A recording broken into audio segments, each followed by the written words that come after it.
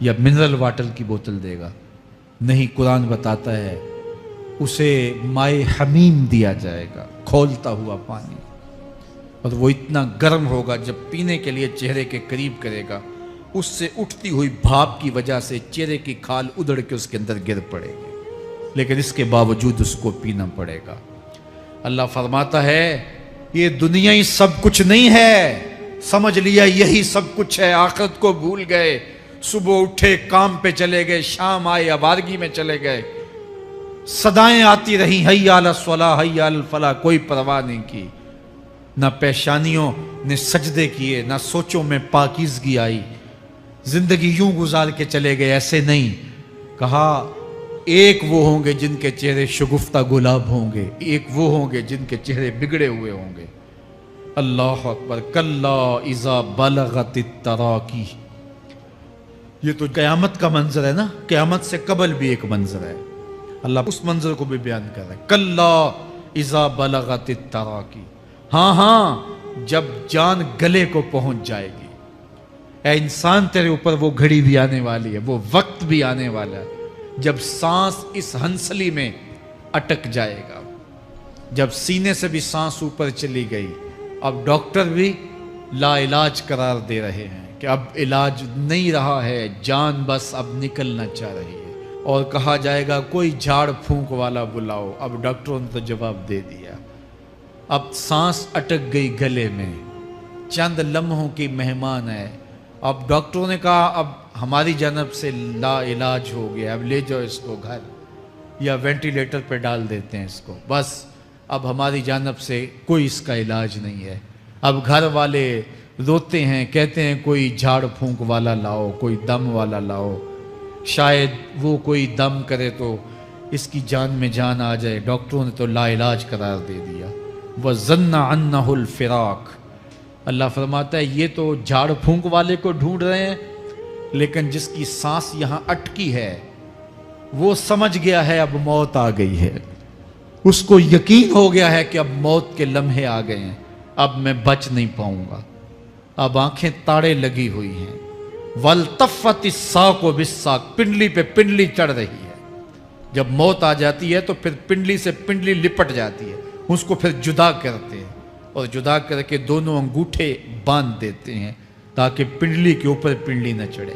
اللہ وہ منظر بیان کرتا ہے، صاحب یہ وقت آنے والا ہے جب دونوں انگوٹھے باندھ دیے جائیں گے، جب ناک میں روئی ٹھونس دی جائے گی، جب چٹے لباس میں کفن دیا جائے گا، جب غسال کے سامنے بے بس پڑے ہوں گے، وہ چاہے یہ بازو اٹھائے چاہے یہ بازو اٹھائے، گرم پانی ڈالے یا سرد پانی ڈالے، جب بس پڑے ہوئے ہوں گے جو ہے وہ غسل دینے والوں کے، اور ناک میں روئی ہوگی اور دونوں انگوٹھے آپس میں بندھے ہوں گے، یہ محل، یہ ماڑی، یہ کوٹھیاں، یہ بنگلے جس کو سویر شام لگ کے حلال حرام کی تمیز کیے بغیر بنایا تھا، غوث اعظم رضی اللہ تعالیٰ عنہ بولے مکان بنا رہا ہے بسیں گے اور حساب تو جا کے دے گا، اور یہ تو ایک رات بھی تجھے اس گھر کے اندر نہیں رکھیں گے کہ چلو ایک رات مہمان رکھ لیں، کہتے ہیں نہیں نہیں مہمانوں نے بھی جانا ہے تو جلدی کرو اس کو سپرد کراؤ، وہ تو تیرا لباس بھی پھاڑ کے اتاریں گے، خود غسل دینے کے لیے تیار بھی نہیں ہے، تجھ سے خوف آنے لگا ہے، جاندی واری ڈرونا بنے ہوتے ہاتھ نہ لاندے ڈر دے، جنہ لئی تو پاپ کمائے اج کتھے نہیں تیرے کر دے، آج تو وہ تیرے ساتھ تجھے غسل دینے کے لیے آمادہ نہیں ہے۔ وَالْتَفَّتِ السَّاقُ بِالسَّاقِ، جب پنڈلی پہ پنڈلی چڑھنے لگ جائے گی، إِلَىٰ رَبِّكَ يَوْمَئِذٍ الْمَسَاقُ، اس دن تیرے رب کی طرف ہی لوٹ کے جانا ہے۔ فَلَا صَدَّقَ وَلَا صَلَّىٰ، اس نے نہ تو سچ مانا اور نہ نماز پڑھی، وَلَٰكِنْ كَذَّبَ وَتَوَلَّىٰ، ہاں جھٹلایا اور منہ پھیر کے چل پڑا۔ ثُمَّ ذَهَبَ إِلَىٰ أَهْلِهِ يَتَمَطَّىٰ، پھر اپنے گھر کو اکڑتا ہوا چلا۔ اولا لک فاولا ثم اولا لک فاولا، تیری خرابی آ پہنچی، ہاں تیری خرابی آ پہنچی۔ ایحسب الانسان ان یترک سدی، انسان دنیا میں یہ گمان کرتا ہے اس کو سدا چھوڑ دیا جائے گا۔ سدا عربی میں ایسے اونٹ کو کہتے ہیں جس کی مہار کسی کے ہاتھ میں نہ ہو، شترے بے مہار، جہاں مرضی جس گھاٹ سے چاہے پانی پیے، جہاں سے مرضی چارہ لے، تو شتر بے مہار کو کہتے ہیں سدا۔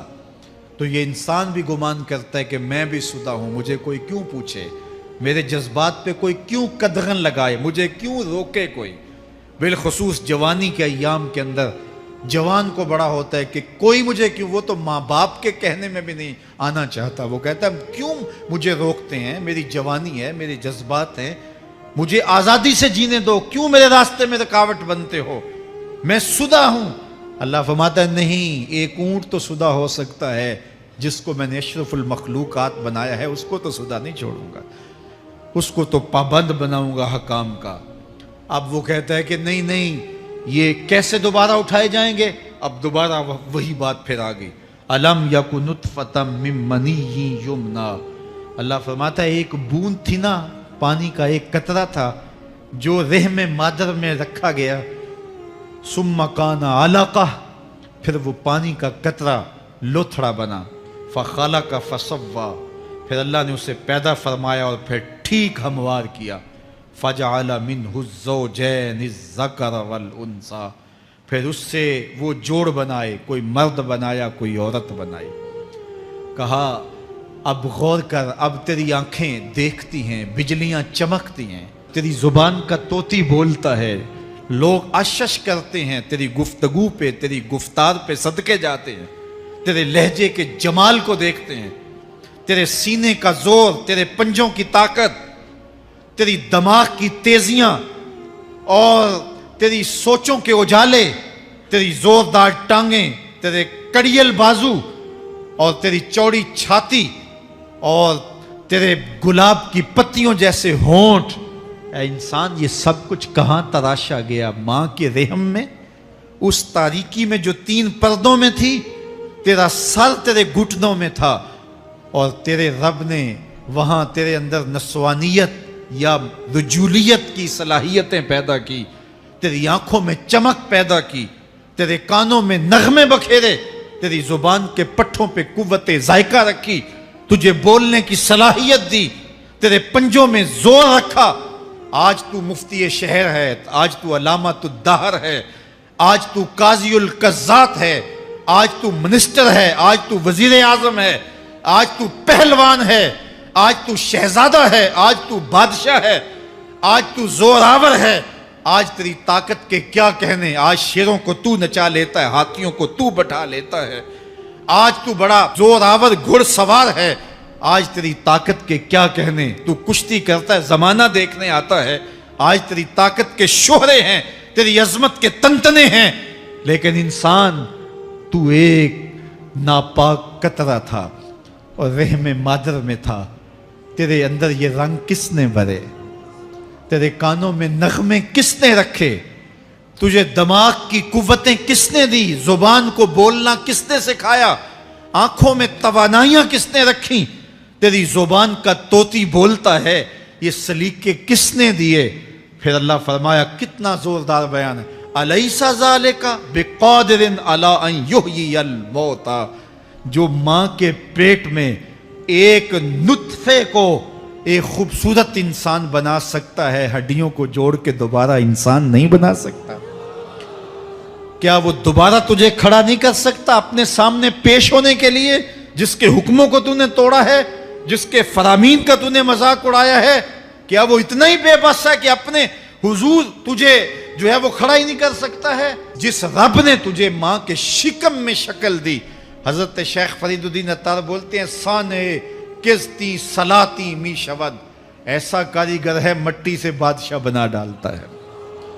اس نے مٹی سے دارا و سکندر بنائے، اس نے مٹی سے جو ہے وہ رستم و سہراب بنائے، اس نے مٹی سے کیا کیا بنا دیا، جو مٹی سے بادشاہ بنا سکتا ہے، جو نطفہ رحم مادر سے جو ہے وہ شکل اور صورت اور رنگ اور جمال بنا دیتا ہے۔ تیری صورت نکھرتی ہے، تیرے ہونٹ گلابی ہیں اور تیری نرگسی آنکھیں ہیں، تیرے ریشمی بال ہیں اور تیری خوبصورت رنگت ہے، تو چال چلتا ہے تو لگتا ہے قیامت چل رہی ہے، تیرا قد رانا جو ہے وہ صنوبر کو شرماتا ہے، تیری گفتار کے تنتنے ہیں۔ جس نے اتنی خوبصورت شکل ماں کے رحم میں بنائی، کیا وہ ہڈیوں کو جوڑ کے دوبارہ انسان نہیں بنا سکتا؟ وہ دوبارہ انسان بنائے گا اور پھر تجھے اپنے حضور کھڑا کرے گا۔ اور ایک حدیث میں آتا ہے اللہ بندے کو اپنے حضور کھڑا کرنے کے بعد اپنے سامنے سے ہٹنے نہیں دے گا جب تک 5 سوال نہیں پوچھ لے گا۔ ان عمر ہی فیما افنا ہو، اس کی عمر کے بارے میں پوچھے گا کہاں ضائع کی؟ میں نے تجھے زندگی دی 60 سال 70 سال 40 سال 50 سال، اس زندگی کو کہاں گزار کے آیا ہے؟ ان شباب ہی فیما ابلا ہو، اس کی جوانی کے بارے میں پوچھا جائے گا جوانی کہاں گزار کے آیا ہے؟ مجنوں تو نہیں بنا رہا، خواہشات کا اسیر تو نہیں ہو گیا، دیوانوں کی طرح زندگی تو نہیں گزار کے آ گیا؟ تیری جوانی کسی چوک میں تو نہیں گزری، تیری جوانی آوارگی میں تو نہیں گزری، ساری رات سوشل میڈیا کے اوپر گندگی اور غلاستیں تو نہیں دیکھتا رہا؟ تیری زندگی گزری کہاں ہے؟ تیری جوانی گزری کہاں ہے؟ اگر کوئی جواب نہ ہوا تو پھر کیا جواب دے گا؟ اور وہ کتنا خوش نصیب ہوگا جو کہے گا مالک میری جوانی سجدوں میں گزری، میری جوانی قیام میں گزری، میری جوانی رکوع میں گزری۔ میرے حضور فرماتے ہیں سبعۃ یظلھم اللہ فی ظلہ یوم لا ظل الا ظلہ، 7 اشخاص ایسے ہیں قیامت کے دن جب کوئی سایہ نہیں ہوگا اللہ ان 7 کو اپنے عرش کا سایہ دے گا۔ ان میں سے دوسرا شخص میرے حضور نے بیان فرمایا وشاب نشأ فی عبادت اللہ، وہ جوان جس کی جوانی اللہ کی عبادت میں گزری۔ جوانوں اپنی زندگی کو مالک کی دہلیز پہ لے آؤ، جوانی وہی ہے جو مالک کی چوکھٹ پہ گزرے۔ اپنے دل کا تعلق جوڑو، عشق کرنا ہے تو پھر آمنہ کے لال سے کرو، محبت کا رشتہ ان سے جوڑو، تعلق کا ربط ان سے قائم کرو، جوانی کو دین کی راہ پہ ڈالو۔ اللہ اکبر، سنو میرے حضور کا فرمان انا حبیب اللہ، میں اللہ کا حبیب ہوں۔ پھر فرمایا الشاب التائب حبیب اللہ، جو جوان جوانی میں توبہ کرے وہ بھی اللہ کا حبیب ہے۔ آؤ اللہ کے حبیب بن جاؤ، اللہ کے حبیب بن جاؤ، اللہ کے حبیب بن جاؤ، اللہ کے محبوب بن جاؤ۔ لیلۃ القدر کی گھڑیاں ہیں، رات کا پچھلا پہر ہے، اللہ کے حضور یہ عہد کر کے اٹھو مالک جو زندگی گزر گئی آئندہ جوانی کا ایک ایک لمحہ تیرے لیے گزرے گا، جیوں گا تو تیرے لیے، مروں گا تو تیرے لیے۔ میری ایک ایک سانس تیرے نام وقف ہوئی، میری زندگی کی ایک ایک ساتھ تیرے نام وقف ہوئی، میں اپنا سب کچھ تیرے لیے پیش کرتا ہوں۔ میری زندگی کا مالک بھی تو ہے، میری موت و حیات کا خالق اور مالک بھی تو ہے، یہ زندگی تو نے دی، تیری امانت ہے، تیرے حضور ہی پیش کرتا ہوں۔ اور لیلۃ القدر کی گھڑیوں میں اس عزم کے ساتھ گھروں کو لوٹو کہ اللہ میری زندگی کا ایک ایک لمحہ تیرے نام ہوا، آنے والے موسم تیرے نام ہوئے، میری جوانی تیرے نام ہوئی، میرے آنسو تیرے نام ہوئے، میری پیشانی تیرے نام ہوئی، میرے دل کی دھڑکن تیرے نام ہوئی، میری صلاحیتیں تیرے نام ہوئی۔ میری زبان بولے گی تو تیری تسبیح بولے گی، تیرے ذکر کے ترانے پڑے گی، میرے کان سنیں گے تو قرآن کے نغمے سنیں گے، میری آنکھیں دیکھیں گی تو مالک تیری قدرت کی نشانیاں دیکھیں گی، تیرے رسول کا روضہ دیکھیں گی، تیرا کعبہ دیکھیں گی۔ مالک میری زبان سچائی کے نور سے مالا مال ہوگی اور میں ساری زندگی تیرے نام کرتا ہوں۔ اور جب آپ اپنی ساری زندگی اللہ کے نام کر دیں گے تو پھر وہ پوری کائنات تمہارے نام کر دے گا۔ کی محمد سے وفا تو نے تو ہم تیرے ہیں، یہ جہاں چیز ہے کیا لوح و قلم تیرے ہیں۔ اللہ آپ سب کو اپنی پناہ میں، امان میں اور حفاظتوں کے حصار میں رکھے۔